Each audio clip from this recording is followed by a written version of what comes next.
एक रात मंजुला अपने घर वालों के चलते काफी परेशान था। वह अकेले एक सुनसान जंगल में गाड़ी खड़ी कर शराब पी रहा था और काफी गुस्से में लग रहा था। हर काम मैं कराऊं, बाकी सब टाइम पास करें। हाँ। तभी उसने अपने दोस्तों को कॉल किया, जिसमें से एक का नाम चिंटू था और दूसरे का नाम तांडिया। भाई मंजुला का कॉल आ रहा है यार, उठा ना। तुम दोनों जहाँ भी हो हमारे पुराने अड्डे पे पहुँचो। उसने चिंटू और तांडिया को एक सुनसान जगह मिलने बुलाया। तभी चिंटू और तांडिया बाइक में सवार होकर मंजुला से मिलने निकल पड़े और दूसरे तरफ मंजुला दोनों का इंतजार कर रहा था। कुछ समय बीत जाने के बाद बाइक की धक धक करने की आवाज सन्नाटे से भरे जंगल में गूंजने लगी। दोनों धीरे धीरे चांदनी रात में घने जंगल में बढ़ते गए और मंजुला के पास पहुंचे। पक्का इसका मूड आज खराब है। मजा आ गया भाई। अबे बकवास मत कर, चल पैक बना, मूड ऑफ है मेरा। जी सर। चिंटू को पता था कि मंजुला का आज मूड खराब है, इस कारण उसने कुछ नहीं कहना बेहतर समझा। लेकिन सभी इस बात से अनजान थे कि यह खौफनाक रात उन्हें जिंदगी भर याद रहने वाली है। तीनों चमचमाते नीले आसमान के नीचे सन्नाटे से भरे हुए जंगल के बीचों बीच बैठकर शराब का लुफ्त उठा रहे थे।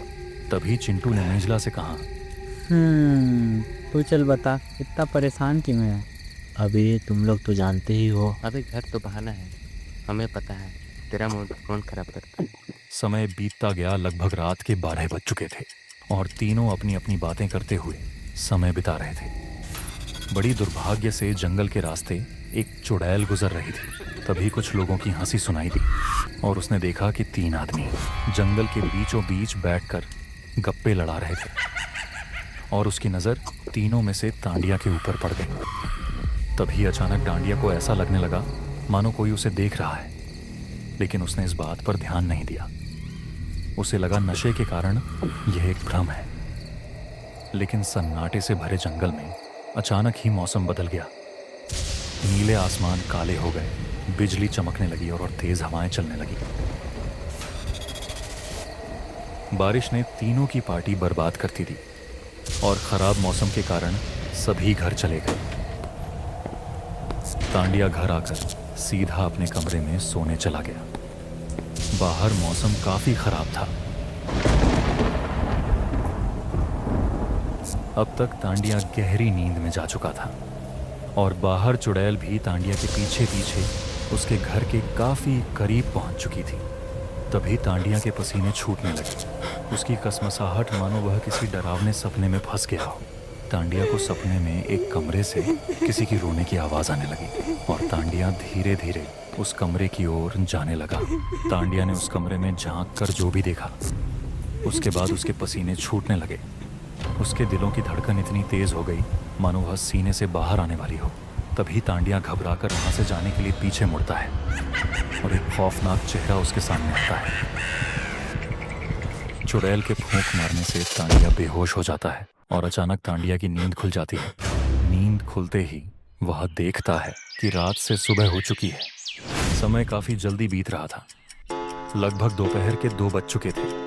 तांडिया घर से निकला और तीनों दोस्त फिर से एक दूसरे से मिले। अरे यार, 2 बजने वाले हैं, अभी तक तांडिया नहीं आया। हमेशा का उसका नाटक है, हमेशा लेट होता है। लगता है रात की अभी तक उतरी नहीं। पनौती का नाम लिया, पनौती हाजिर। ऐसी परेशान हूँ, मुझे पनौती बोल करना और परेशान मत करो। अच्छा, चल बता भी दे, क्या परेशानी है? तभी तांडिया अपने रात के खौफनाक सपने के बारे में मंजुला और चिंटू को बताता है कि किस तरह एक चुड़ैल उसकी जान के पीछे पड़ी थी। धीरे धीरे दिन ढल चुका था।